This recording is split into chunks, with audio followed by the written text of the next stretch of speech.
second down, NCAA news. So we talked about the NCAA potentially letting some of the students back on campus. The SEC voted last week on whether they wanted to reopen their campus to the administrators for the SEC talked about whether they wanted to reopen the campuses for their schools to students as well as staff. But the news right now is that the NCAA is letting players on campus. According to Jeremy Moss of Mountain West Wire, the NCAA said it is allowing schools to start voluntary workouts on June 1st for some sports, with football plus men's and women's basketball. This seems great on the surface, but as per usual with the NCAA, there is something odd going on with only allowing these three sports on campus. So I appreciate Jeremy's his honesty there in his article, but that is good news that the NCAA is allowing players and athletes to come back for at least three sports: football, basketball, for men's and women's. Now, what Jeremy's referring to is why is the NCAA only selecting these certain sports? Football makes sense because it's going to be coming up in the fall. Basketball is a winter sport, so they're kind of like a little out. They're a little bit further out from fall sports. So why not have indoor track and field or anything else like that runs in the fall? Why aren't they able to go back out, especially with track and field where they're able to distance themselves rather than basketball? Everybody's passing around, a ball, everyone's touching it. It's odd, but if you know the NCAA, if you know college sports, if you know anything about business, the saying is always follow the money. So there's no coincidence that the sports that the NCAA is allowing the players to come back for are their three top sports, or the top three sports that make the NCAA the most money, as well as the school programs. Pretty much any university you think of, basketball or football are essentially one of the two are their highest, generator when it comes to revenue for their sports program. So we understand why the NCAA is allowing just these three sports. Again, follow the money. These are the top three sports that make the most money for the NCAA and the schools. These are the top three sports that have the biggest contracts when it comes to TV. So I am not surprised here, but it is a step forward. I am excited about this college football season. So I am happy about this. But again, as long as they have something in place as far as health procedures for each of these sports, I'm all for it. So again, step in the right direction. Again, NCAA is following suit kind of with the NFL, NBA, NHL. They're following suit, so it's good to see. Clemson is actually, Clemson's actually going to wait a week before they start sending their athletes back to the campus. So Barrett Sally of CBS Sports said that Clemson announced Thursday that voluntary workouts and activities are planned to start on Monday, June 8th. The student athletes can return to Clemson area on June 1st and must go through a period of social and physical distancing 7 days at home prior to return to the area and 7 days in and around the Clemson area. So Clemson is taking a more a safer approach, kind of allowing the kids to come back June 1st, kind of stay away from each other, see how everything goes, see if there's any symptoms, side effects. Maybe they're doing testing during that time. But they're also allowing other schools to come. They're going to allow other schools to say, okay, well, let's see what the other schools do on June 1st. This will give us a week to kind of prepare and see what we're able to do on June 8th. So, again, Clemson is taking a safer approach, just trying to see what happens to the other schools that do allow their students to come back and participate in off-season training on June 1st. So, I think that's a smart idea from Clemson. But, again, we'll see how this comes up. June is right around the corner. So June is next week. We'll see how that all plays out. But the big news with the NCAA, and a lot of people have been talking about, is Reggie Bush.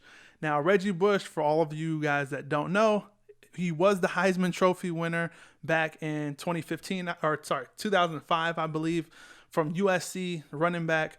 But that was, that Heisman Trophy was taken away from him because he did receive some illegal benefits from an agent where his mom received, his mom was living in a house that was paid for by the agent. So it was, Reggie Bush was in the middle of, that pay to play type deal. So Reggie Bush had an actual take on, we talked about this in the last episode, where the NCAA was considering a proposal to allow student athletes to get compensation for their likeness via endorsements.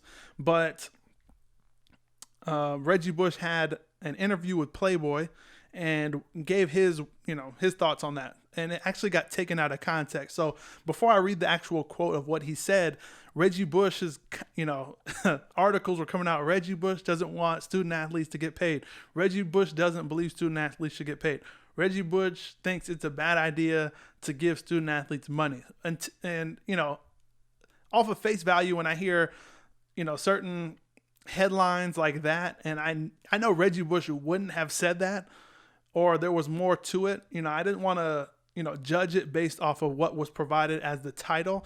I actually wanted to read what was the context behind that. What was he saying? What was he saying before? What was he saying after? So I actually have that here. So for those of you that think Reggie Bush has said, hey, giving money to kids is a bad idea, that's not what he said, and I will give you exactly what he provided. So, according to ESPN, the NCAA Board of Governors announced last month that it supports a proposal to allow college athletes to sign endorsement contracts and receive payment for their work, provided that the schools they attend are not involved in any of the payments. That sound familiar? We talked about this last week. Reggie Bush says, so guidance is one thing that a young athlete, that young athletes coming through the college system miss on so much, Bush told Playboy. I missed on it. They're about to start paying athletes. This is something that has never been experienced before, and it's going to destroy some people if their foundation is not in the right place. So Reggie Bush is not saying, hey, don't pay the athletes. He's saying that if you're going to give the athletes money, at least educate educate the athletes on, some of, what they could do with the money that they're going to earn.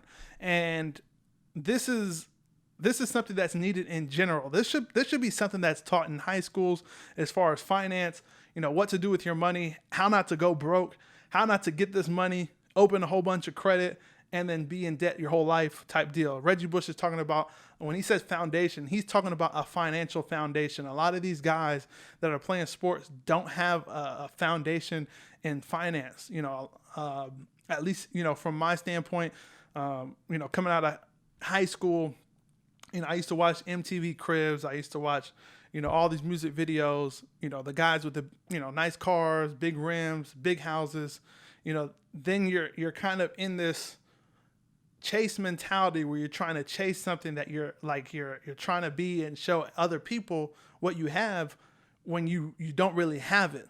And, I've seen it firsthand at ASU with a lot of the kids that are able to get that stipend that is allowed, that's legally allowed through the NCAA. They get the stipend, and what are they doing?